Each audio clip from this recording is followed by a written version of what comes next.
ולא צריך לחזור בתשובה. זה דרוזי אבל. לא משנה, לא צריך לחזור בתשובה, לא צריך ללכת לשום מקום. כל זה שטויות. אנשים חסרי חוט שדרה, רכיחות, מדוזות. מה זה לחזור בתשובה? תהיה בן אדם תהיה.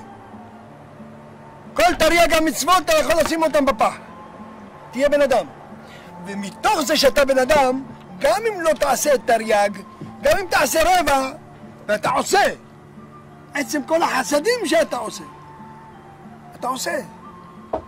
ולא צריך להיות הכל כתוב באיזה הלכה של איזה רב מושחת שהקים לו קהילה ואוסף מיליונים.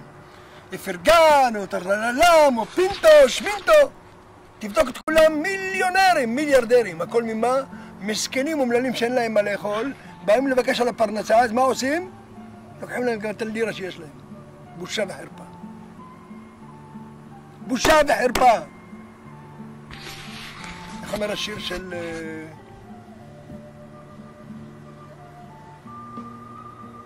אריק לביא? על אדם שלא נשאר לו כלום, נשאר לו רק הלירה. אין לו מה לעשות, אז הוא הולך קונה פיס. אז הוא אומר, אז מה עושה ריבון עולם? לוקח את הלירה גם. אתם באים, מה כל ההצגות האלה? כל הבבא סאלי והבבא עמו והבבא סבתא. זה יפה ונחמד לזכור. כל מעבד את הכסף, כל מעבד את השוחד הזאת.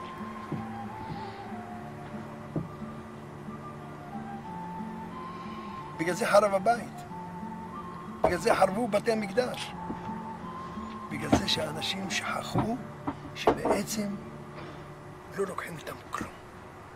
אתה יודע למה הילד, כשהוא נולד, אומרים נולד ככה עם ידיים קפוצות. אבל כל העולם שלי. כשהבן אדם מת,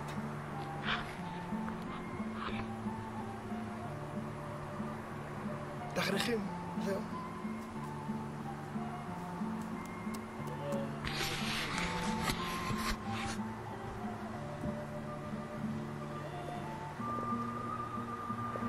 אולי בזבוז זמן להעביר ביקורת? לעשות ביקורת על אנשים? אם אני הייתי... שהם יעשו, תמיד יש אנשים רעים. זה נכון, אבל תמיד צריך... אבל תשמע, אני לא רוצה לשים על עצמי תארים שאין לי. אבל כל נביאי החורבן, נביא שקם ואומר להם, אתם, הכל יחרב, אתם ככה, ואתם לוקחים אותו, שמים אותו בכלא, מכים אותו, לוקחים לו את הבית, זורקים אותו לקרוון, עושים לו את המוות, והוא צועק את שלו כל הזמן. זה לא משנה מה אתה עושה לו, כי יש לו אמת אחת גדולה, ולא משנה כמה הוא סובל.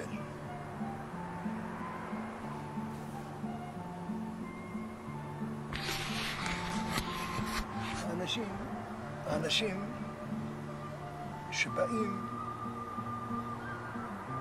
בכדי לסדר שזה יקבל קצת וזה לא יפריע לנו, בוא נשלם לנו קצת ובוא נעשה זה ונקשדות את העם. אף אחד לא ידבר, למה? שימנו פה, סידרנו פה. אלה אנשים טיפשים, ואחד ואין להם כלום, אז מה שמבליט אותם זה הכסף. כשאני מסתכל על אנשים כאלה, אני בז להם. אתה חושב שזה מעניין אותי שיש לו 200 בתים? הוא ימות כמו כלב. כמו אותו הורוביץ עם טבע, אני סיפרתי לך על זה כבר. שהוא מת כי לא הגיע כדור בזמן. ויש לו כדורים מוכר לכל העולם. תרופות גנריות. גנב את כל העולם. במקום להיות בן אדם, ומי שימציא משהו, ללכת לשלם לו $100,000, $200,000, ולחבק אותו ולהגיד לו כל הכבוד בראש שלך, ולעשות מה שאתה רוצה רווחים. לא. כשהפטנט ייגמר ואתה תמות כמו כלב, אז אני אעשה מה שאני רוצה. ומי שמת כמו כלב זה הורוביץ. הבעלים, עשיר.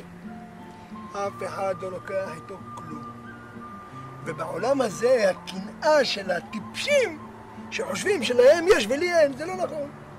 זה לא חייב להיות ככה. אני חייתי עם הרבה כסף והיה לי סבבה, ואני חי עם כלום כסף וגם סבבה. והנה אני לפניך. וכשבאים לבקש ממני עוד לעשות ולעבוד קשה ולתרום ולעשות פסלים וזה, עוד יותר סבבה. ולא בגלל הכסף.